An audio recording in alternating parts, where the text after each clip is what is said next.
Buenas noches, soy Samuel Pérez y bienvenidos a mi canal. Hoy es domingo 26 de noviembre de 2023. Voy a leer un pasaje que se encuentra en Romanos capítulo 5, algunos versículos que dice así. A partir del versículo 12 dice así: Por tanto, como el pecado entró en el mundo por un hombre y por el pecado la muerte, así la muerte pasó a todos los hombres por cuanto todos pecaron. Pues antes de la ley había pecado en el mundo, pero donde no hay ley no se inculpa de pecado. No obstante, reinó la muerte desde Adán hasta Moisés, aun en los que no pecaron a la manera de la transgresión de Adán, la cual es figura del que había de venir. Pero el don no fue como la transgresión, porque si por la transgresión de aquel uno murieron los muchos, abundaron mucho más para los muchos la gracia y el don de Dios por la gracia de un hombre, Jesucristo. Y con el don no sucede como en el caso de aquel uno que pecó, porque ciertamente el juicio vino a causa de un solo pecado, para condenación, pero el don viene a causa de muchas transgresiones para justificación. Pasamos al 20 que dice: pero la ley se introdujo para el pecado, para que el pecado abundase, mas cuando el pecado abundó, sobreabundó la gracia, para que así como el pecado reinó para muerte, así también la gracia reine para justicia, para vida eterna, mediante Jesucristo, Señor nuestro. Estamos declarando el significado de la carta del apóstol Pablo a los romanos y siempre trata del tema de la justificación, ¿no? El versículo central podemos decir que es Romanos 5.1: justificados pues por la fe tenemos paz para con Dios por medio de nuestro Señor Jesucristo. Aquí está haciendo un paralelismo entre Adán y Cristo, ¿no?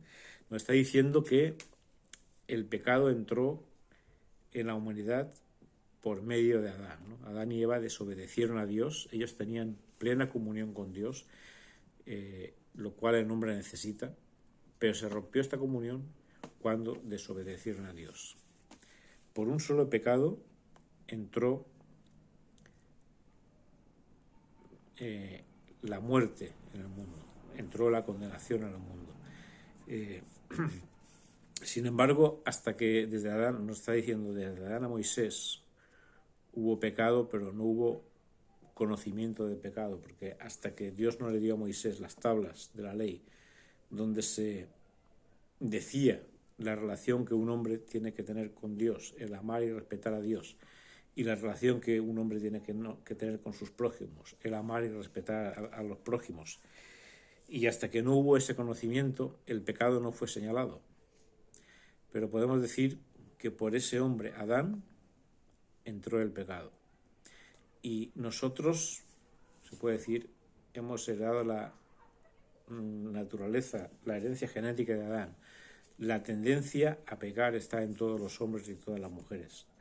Cuando se consuma el pecado, aunque fuera uno solo, uno es reo de condenación, está ya condenado por la eternidad por ese pecado, aunque fuera uno solo. Por eso aquí dice, por un solo pecado entró la condenación en el mundo. Esto es lo que rompió la comunión con Dios y lo que hemos ido heredando. O sea, nosotros, como dice el Salmo, pecador me concibió mi madre, todos heredamos esa tendencia a hacer lo que queremos, a apartarnos de Dios. Y cuando consumamos el pecado, se consuma el estar apartado de Dios. El pecado es lo que nos separa de Dios, es separación de Dios. Pero también nos da la esperanza de que, así como por un solo pecado entró la condenación en el mundo, a pesar de los muchos pecados, por un solo hombre, Dios hecho hombre, que es Jesucristo, entró la gracia también.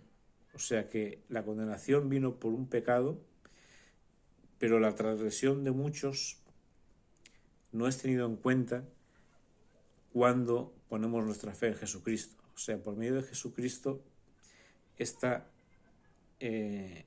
transgresión es borrada cuando creemos en Jesús como Salvador. Aquí, por lo tanto, nos hace un claro paralelismo entre Adán y Cristo. Por Adán entró el pecado en el mundo, hemos seguido siendo pecadores, hemos seguido apartándonos de Dios, pero por Jesucristo, que es Dios hecho hombre, entró la gracia, entró el perdón, solamente por medio de él. En el versículo 20 nos dice: pero la ley se introdujo para que el pecado abundase. O sea, mientras no había ley, no había conocimiento de pecado, aunque había pecado, pero el hombre no podía decir esto es pecado porque no hay una ley que me lo diga. Cuando entró la ley, el pecado abundó, o sea, nos dimos cuenta que había muchos pecados y de muchas formas, de tal forma que la ley lo que hace es señalar el pecado y es el maestro que nos lleva a Cristo. La ley hace más grande, más visible el pecado y por tanto más necesario el que haya un Salvador. Y dice, así como el pecado reinó para muerte, la causa del pecado o la paga, la consecuencia del pecado es la muerte espiritual y también física, pero sobre todo la espiritual. Así también la gracia reina para justicia, para vida eterna mediante Jesucristo, Señor nuestro. O sea, tenemos esperanza porque Jesucristo es el mediador entre Dios y los hombres, el único mediador válido, el único que dio su vida, el único que se entregó por nosotros, el único que puede rescatarnos de nuestra forma de vivir entregada al pecado, y por medio de Jesús, que es Dios hecho hombre, Dios es que nos da la posibilidad de tener vida eterna con Él. O sea, el hecho de que Jesús haya pagado por nuestros pecados y nos haya dado ese don, ese regalo que es la posibilidad de tener vida eterna, no lo tenemos si no nos reconocemos como pecadores y no reconocemos que Jesús es nuestro Salvador, sino reconocernos como pecadores, aceptarle como Salvador e invitarle a que sea el que dirija nuestra vida. Es pues muy sencillo. Por Adán entró el pecado en el mundo, pero por Cristo entra la gracia. Y por medio de él es que podemos llegar a tener comunión de nuevo con el Padre. Y esto es lo que quiero dejaros en esta noche a vosotros, que consideres la posibilidad de cómo estás, si has reconocido a Cristo, si te has reconocido como pecador, si estas palabras te han hablado, y que vengas a acogerte, a aceptar el regalo de Dios por medio de Jesucristo, que es el don de Dios, la gracia de Dios, el regalo para que tengas vida eterna por medio de Jesús, para siempre. Que el Señor os bendiga y que paséis una buena noche de domingo.